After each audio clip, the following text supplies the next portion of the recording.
ใช้นี่ฮะมาขออุ้มลูกเนาะ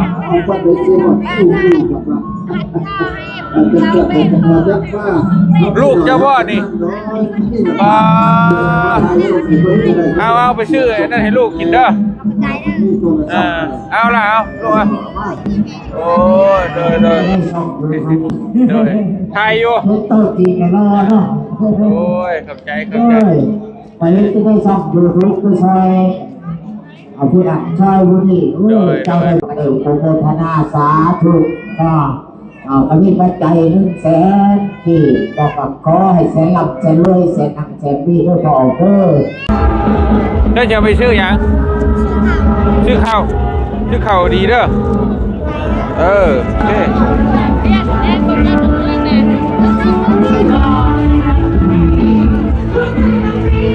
กินขับบุญพี่น้องเลย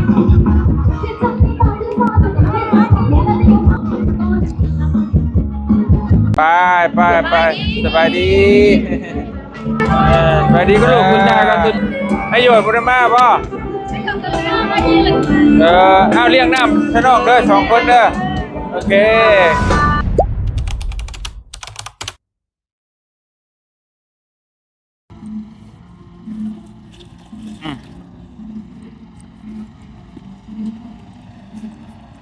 เอาพี่น้องเลยเนาะบังโทรศัพท์ก่อน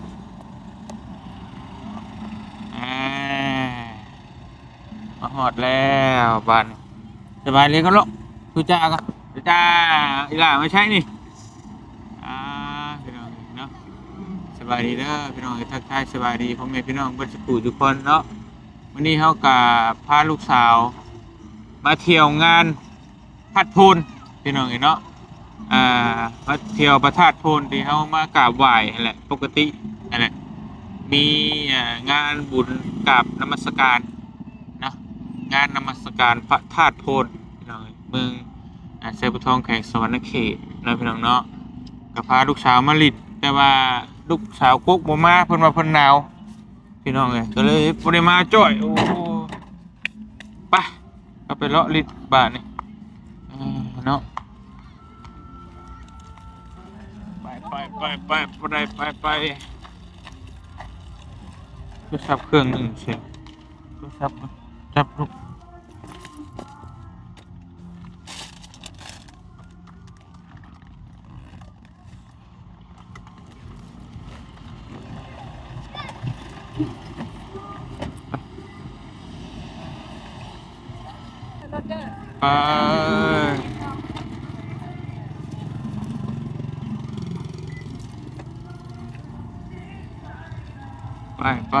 ไปโอ้สบายใช่ไหมนอนสบายเลย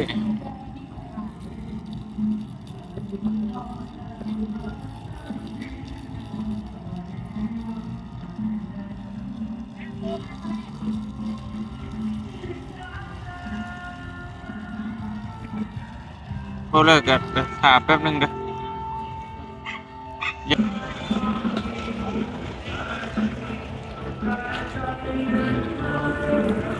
ไป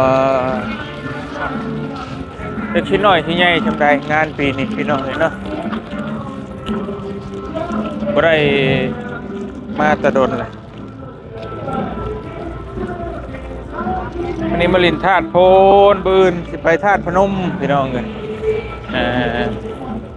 2 งานเลยเนาะ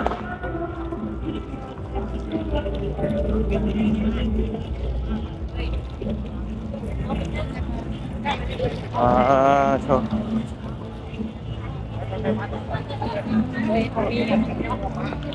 ไป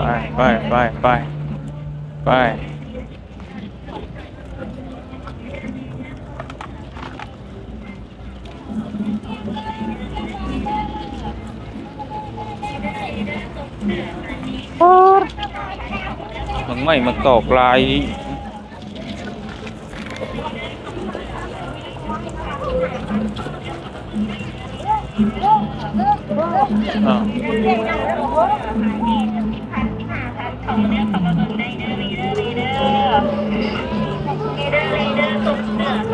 สมยังกระจกเนาะปลายังออกมาอีชื่อซอยเอ้าสบายดีโอ้มาตะหึงเลยฮะ เขาอยู่ใกล้ๆนี่ คือมาอยู่นี่ เพื่อนน้องฟ้าอะไร ไปอยู่ไงได้ เป็นยัง เขาชวนให้เพิ่น เอาเป็นยังจังปะ บริป้าแล้วป้าไว้อยู่นั่น อ๋อป้าไว้ชื่อ เลย คิดว่า ไปอยู่ที่มาเผาชวนนั่นให้เพิ่นบ่ เราชวนให้อันนั้นเลยเป็นที่เลยเราพวกพลังให้ อ๋อมาจากคนอีกก็น้อยๆค่ะเคลียร์แล้ว บ่แล้วไปซื้อเนี่ยซื้อลูกกินเด้อซื้อน้องกินเด้อเด้อบ๊ายบายกันลูกบ๊ายบายลูกบ๊ายบายโอเคไป ไป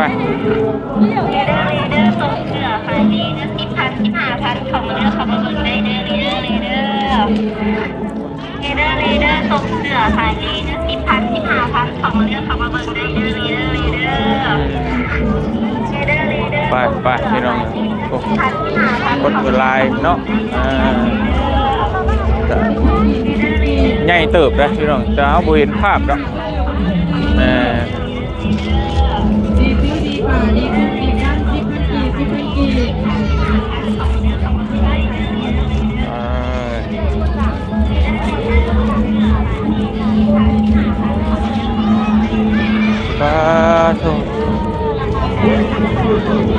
คนลายดิอันนี้เอาออกไปดิจะตีคล้ายๆคือกันพี่น้องเนาะงานแบบงานวันธาตุวันนี้35 ที่เด้อนอนอย่างนี้ครับ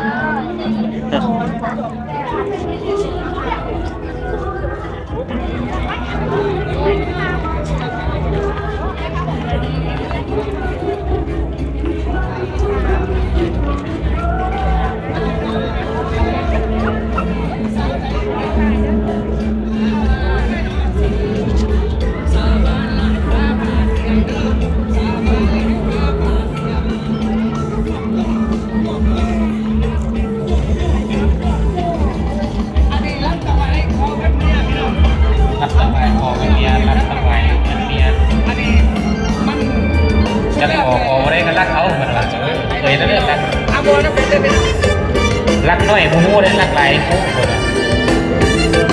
รัก50,000มูรัก5แสนมันจะโอ้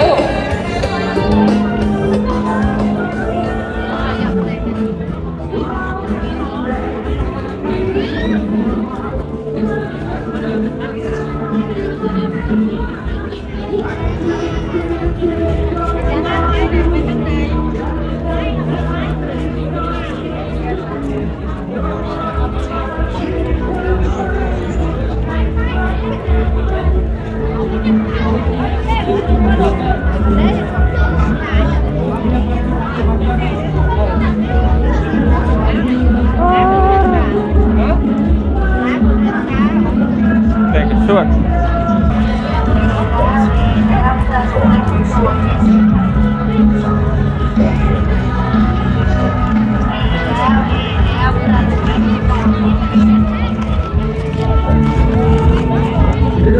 แต่จบไปคนลายดิไม่วันมันคืออันมิด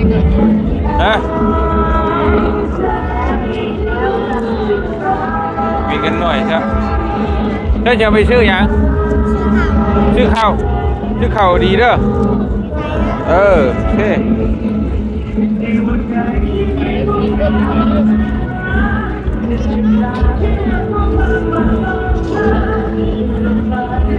แม่ก็ลูกได้แม่ก็ แม่บ้า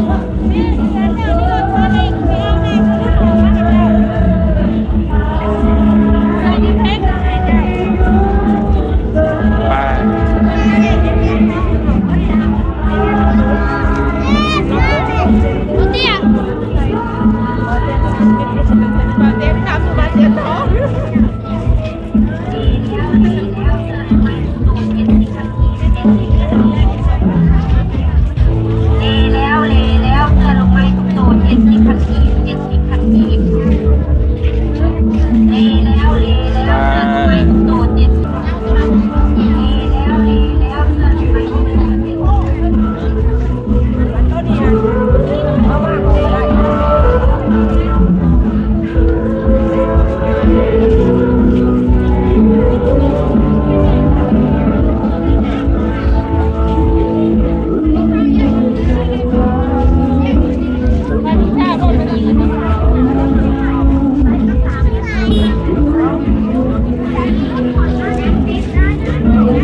ไปกินกระปุ้นก่อนไป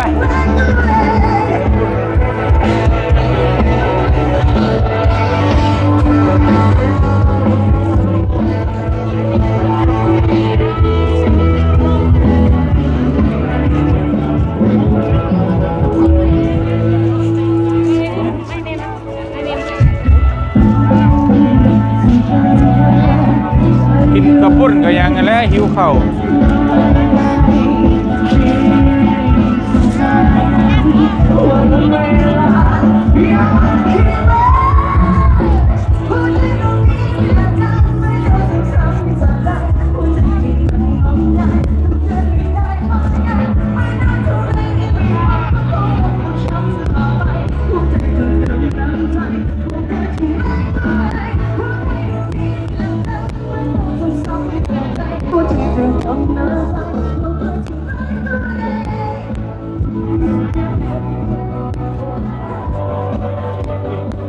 มากินกระปุ้นก่อนพี่น้องเอ้ย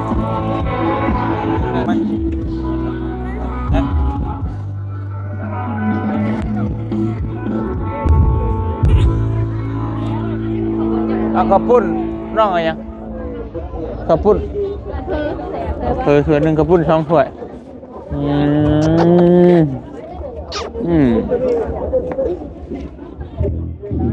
กระปุ้นห้องท่องกันพี่น้องเอ้ยมันหิวข้าวเนาะผู้สาวก็ได้ห้องท่องกันจะเด็กจังหน่อยตู้หาส่วนลายที่มีแต่ผู้สาวแม่แต่ว่าได้ใจห้อง เสียงเพลงกระดังเนี่ยเนาะเดี๋ยวนะปิดโหมดเสียงรบกวนก่อนมากินกับปุ้นพี่น้องเลย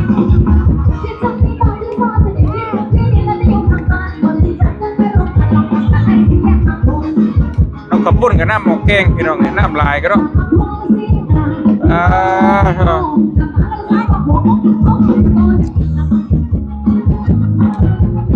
แซ่บๆกับปุ้นมาทามากินกับปุ้นน้ำกันพี่น้องเลยแซ่บๆเนาะน้อยเหลือว่ากันยังเอ็นอยู่แต่ว่าไปเพื่อลาไปไหนว่าจะเป็นส่วนหนึ่งของคนเล่าว่าโอเคเลยในการเลยขอบใจดีนะใจเด้อ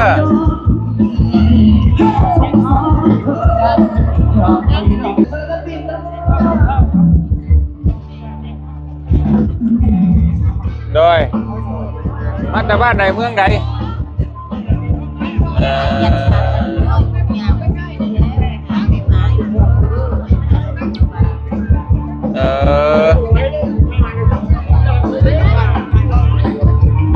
แม่ไรเงินเลยก็ได้แม่อิ่มแล้วพี่น้องเลยเนาะมา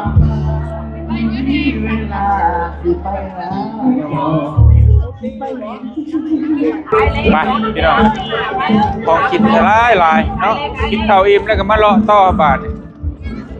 มันก็ชีวุ่นวายเนี่ยพี่น้องเลยเนาะมางานกับยุ่งมาย่วยเนี่ยนิดหน่อยเสียงก็กระตึกกระโคมอยู่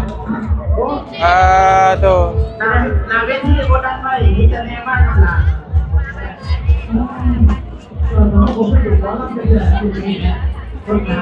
คือกันกับอยู่ฝั่งไทยแหละคือกันกับงานกาชาดอยู่ฝั่งไทยนะพี่น้องเนาะกะของครบของกินกันลาย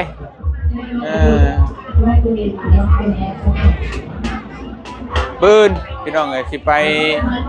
พระธาตุพนม เนาะมื้อนี้มาประทานโพนไปเบิ่งเบิดชั่วโมงชั่วบอล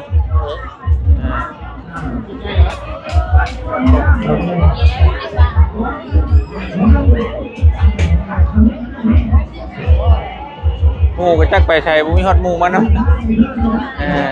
พี่น้องเอ้ย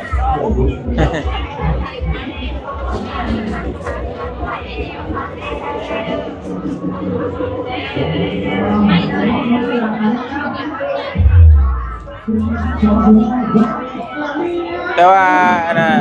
ทางในวัดบ่เตียงสิบ่ได้พาเข้าไปเลาะเนาะเพราะว่ามาเลาะดูแล้วพี่น้องเอ้ยมันมีงานก็เลยอยากพาพี่พาน้องเลาะเบิ่งงานก็สิคล้ายๆกันคืองานบุญทั่วไปนั่นแหละสบายดีโดยสบายดีว่าเฮ็ดได้คลิปเว้ยโดยขอบใจฮะบ่เสียบ่ได้มาบ่เพิ่นไปเฮ็ดเวียกมารอบุญบ่โดยว่าเฮ็ดบุญมักคู่บุญบุญยังว่าคู่นำตัว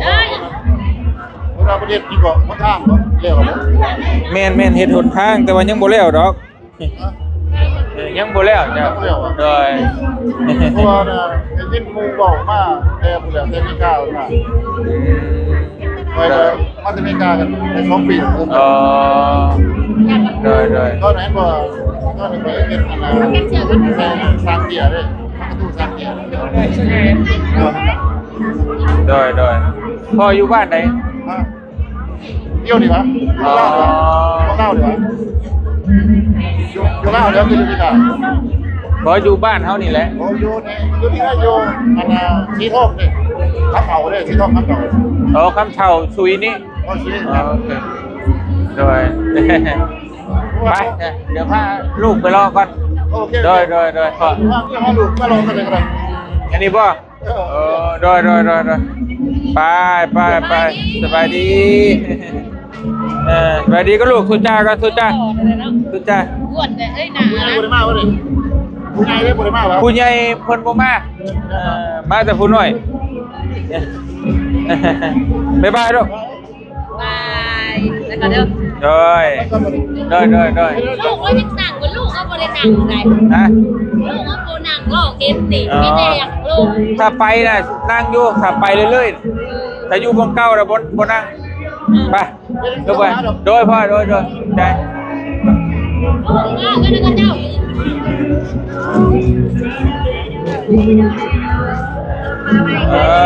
ขอลาบใหญ่สิสาสันไทยโดน30,000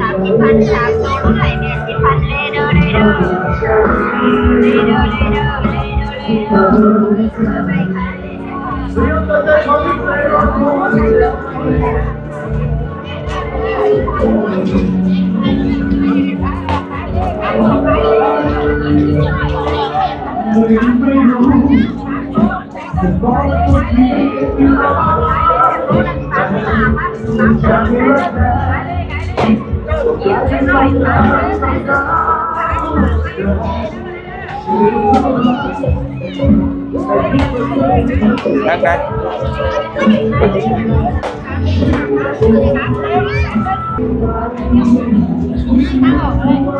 นั่งแม่ปุ๊บ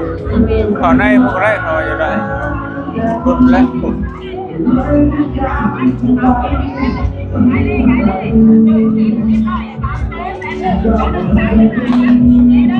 ไปลุกไป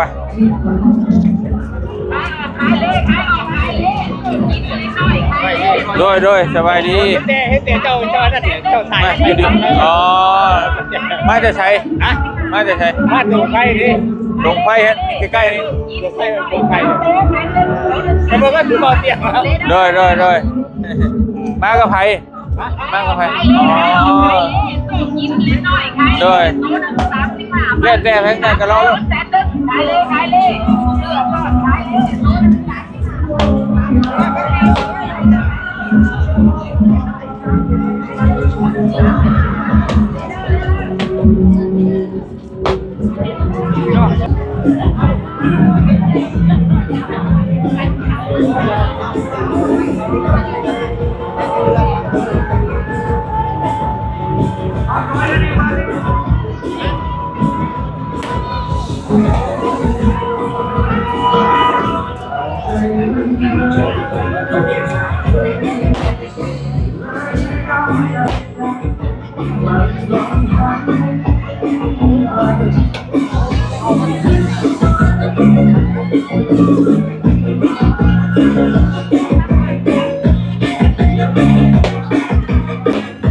นเด็กน้อยแต่ว่าน้องบิวบ่มาถ้าน้องบิวมานี่โอ้หวยว้าวเนาะมีของเด็กน้อยมาก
โอ้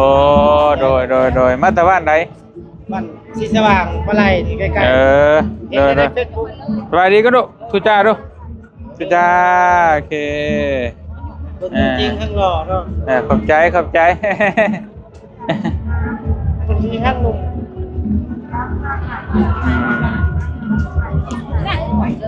ไป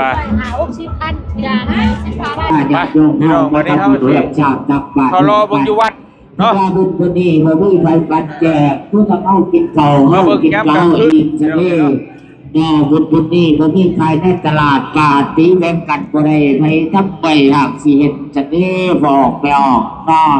อาทับใหญ่ใส่ช่วยกันเข้ามาเนาะเป็นเจ้าบ่าวเจ้าศรัทธาเป็นสะพานบุญน้ำกันเนาะไปออกของเข้าสั่งสลาหลังใหม่เด้อชาวผู้ใดมีจิตใจศรัทธาเนาะจะหวดสั่งสลาหลังใหม่เนาะก็ขอเรียนเชิญเจริญพรด้วยศรัทธาญาติโยมเฮาคือละ5 ละ 10ก็ได้ก็แล้วแต่ก็แล้วแต่เจตนาศรัทธาก็แล้วแต่แห่งศรัทธาประกอบบุญประกอบกุศลกันต่อทำบุญร่วมชาตินะมาสั่งสลาลำบากใหญ่โตไปออกเลยนอบุญพากระลายกุ้งนอ ได้แล้วเนี่ยแล้ว เอามาอีกแล้วเราเก่งใจดีเราหักกับพวกมาว่าสิทธาข้าดีที่ต่อใดแท่แบบเพื่อมาแน่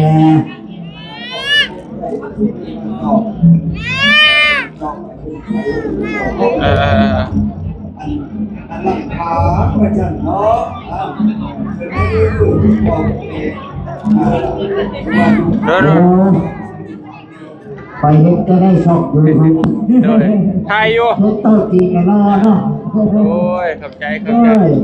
ปเห็นจะได้ชอบดูทุกข์ไปซอยเอาผู้ดักช่วยผู้นี้เจ้าได้ดูร้ายเจ้า โดยแต่ทุก อาซาทุกนี่เนาะพอเตียงท้องชอบยูทูบเบอร์เนาะพ่อเพื่อนครอบครัวเราก็ได้โฆษณาสาธุก็มีปัจจัย100,000ที่บอกกับขอให้แสนลำแสนรวยแสนนังแสนวีด้วยพอเด้อปรารถนาสิ่งใดก็ขอให้ได้สิ่งนั้นสมดังมโนรสกับคนในเมืองคนยาถูกจดเงินใส่เพื่อสบายอยู่ซอยวิ่งไล่ไล่สักมโนไม่ใจหวังปรารถนายังไม่ลำเลิศอย่าจนให้ผู้สุนแนวเด้อปรารถนาเอาแก้วมักซีบทในท้องอย่าไปงานโลกีซีโลกกุตละเก่าสมบัติให้ได้ไงมันใจโรคปอกท้องไม่ได้ก็พายนั่งก็จับใจสื่อฟ้าฝ่ายทำนี่ด้วยบอกเก็บท้องโอ้ยเห็นจะได้ชอบดูทุก สาธุ ที่ตามเบิ่งอยู่ได้ โดยขอบใจมาลูกไป ผมมียังกระด้างเบิ่งเก่าแล้วไม่ได้วัดผมมีอย่างเห็นเนาะ โดย อาซาถูกใจตัวจริงแล้ววะ ไป ไป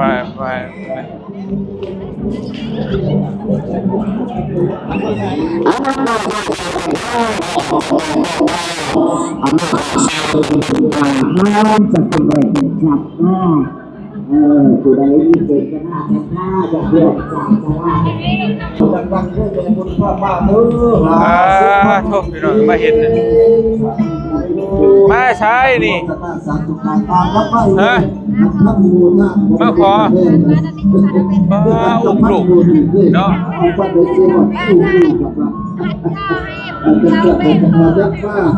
ลูกเจ้าบ่นี่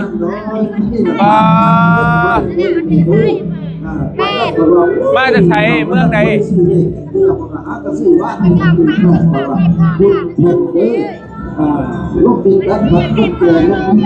มาจากเมืองไหนเด้ชลบุรีพ่อลูกกลัวไปใช้นี่กลัวบ่มีป้ากันแหละ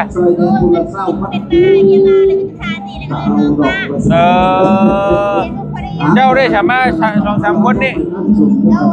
โอ้หนาวเหี่ยวหนาวอยู่เอาไปซื้อนั่นให้ลูกกินเด้อเอาล่ะเอาลูกอ่ะโอ้โดยไปโอ้ไปลูกไปโอ้ยกระไรมีปัจจัย100,000ที่ภาษาตุภาพรมตาเจ้าพอแทนคำเดียวพอเนี่ยสายลงพอได้มาเป็นเอกจากท่านหน้าบ้านด้วยที่ใจปัจจัยรับทานบริจาคจากหลักขึ้นสื่อพระโลถวายวัดพระธาตุโพธิ์สาธุเขามาลุ่มประทานเจ้าพอแทนคำเดียวจงนำผู้สมบนต้านโพธิ์สายลงรับมาเรื่องจุดด้วยจุดเป็นการในพอสายลงคนไทยบ้านหลักสองใจที่จุดเดินกันได้ด้วยสาธุไปรันข้องให้คนในเรื่องละสาวดื้ออธิษฐานรันข้องให้คนแดงคนจะเป็นเท่าไรกระบอกเด้อได้ส่งได้ใส่เป็นบุญเป็นมหาผู้สนเป็นอะไรเด้ออาว่าให้เป็นว่าสุขโลกซอยไงมีบุญสลาต้องหลักที่ทักษะของหน้าคือแค่ โทษเด้อ พันชาววัด มา ทำมาวัดสุขวัดที่พ่อที่บอกกันนะ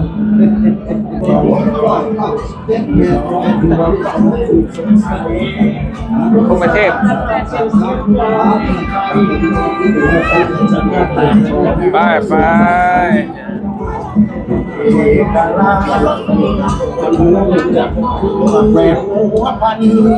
ใจ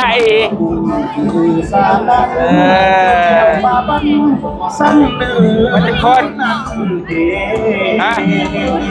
แม่พาลูกมาเล่นบุญให้โยนบุญมาป่ะเอาเลี้ยงน้ำพี่น้องเด้อ2 คนเด้อโอเคมา2 คนนี่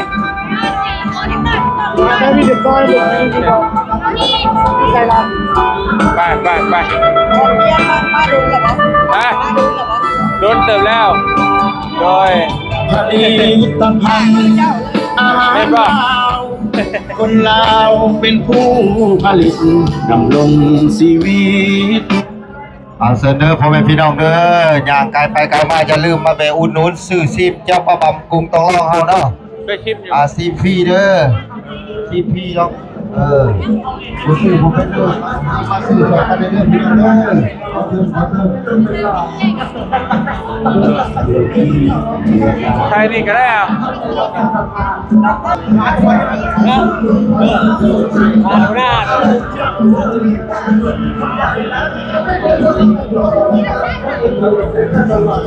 นั่นก่อนแป๊บนึงขึ้นหลายเข้าแถวนี้ฮะติ๊งน้อยเฮียเอามือให้ลูกเลยโอ้สบายดีจ้าซื้อสมปลาก่อนขายได้สมปลาเงินเช้าพันปลายังก็ มาโด เอากินไปน้ำไม่ค่ากันหิวข้าวบ่ ภาพด้วยภาพด้วย เอาบ่เป็นหยัง ยังไงข้าเห็นอยู่โอ้ไม่ค่าเห็นเอายังวดอยู่โอ้โอ้สิได้บ่โอ้ยกระบาบ อันจะ ฮะเอา3 อันก็ได้อะขลามจะขายได้ไหน ซ้ำกันซ้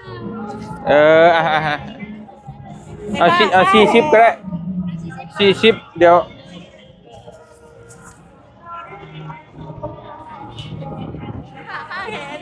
ฮะเฮ็ดเองบ่หรือว่าจังไดแซ่บอยู่บ่เลย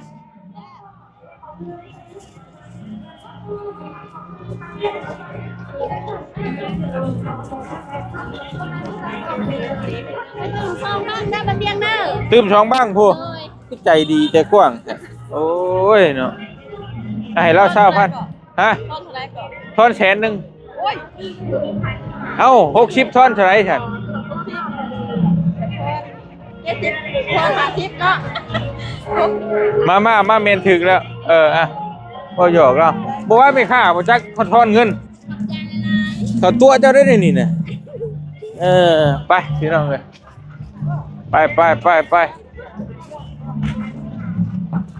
ซื้อสมปรูไปมาพี่โอ้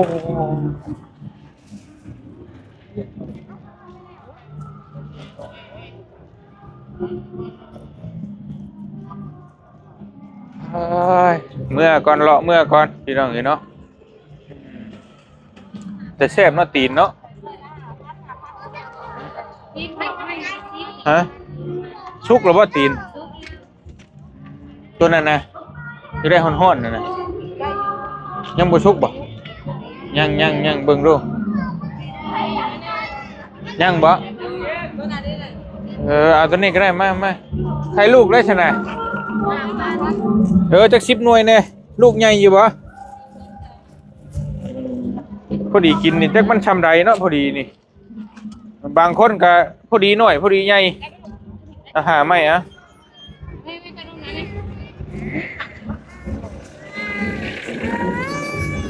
ไปลูกไป โอเคมาเริ่มไป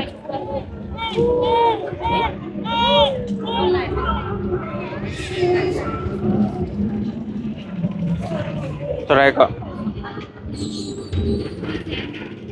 พอดี100,000เงินเบิดแล้วพี่น้องเลยเงินสดหมดแล้วได้ไหมคะเดินมาใจจ้าขอบใจจ้าไปโอ๊ยโทษจ้าไข่นกได้บอกว่าบ่ให้น้องบิว ใครลูกไปหาพันกับเรา บ่ไข่นกกันนะ ใครลูกเศร้าพันกี่ ไป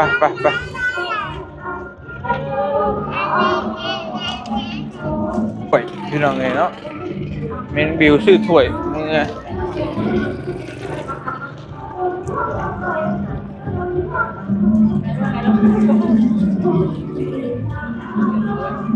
ปลาหมึกไม่เท่าไหรฮะเอาอันนี้ชิปไม่ สื่อวาดไปแป๊บนึงเด้อพี่น้องเด้อไปพี่น้องไอ้บ่เตียงก็ขอตัวเดินทางกลับก่อนวันนี้จะได้กะขอบคุณขอบมกขอบใจหลายๆ FC บ่จิกูทุกคนที่ติดตามแล้วก็ฮักเพลงจักม่วนบ่ม่วนก็บ่ยุ่มบ่ย่วยพี่น้องไอ้คลิปไปเลาะงานบุญเนาะงานประทาสโพนพี่น้องไงภาพมันวุ่นวายก็ต้องขอโทษขออภัยหลายๆเนาะเดี๋ยวมื้ออื่นเจอกันอยู่นครพนมบ่เตียงก็สิพาทั้งลูกเต้าไปดินนครพนมพี่น้องเนาะปืนเจอกันเด้อพี่น้องเด้อไปกลับก่อนเด้อล่ะสบายดีเด้อบ๊ายบายลูกบ๊ายบาย มาดีกัน โอเค มาดี มา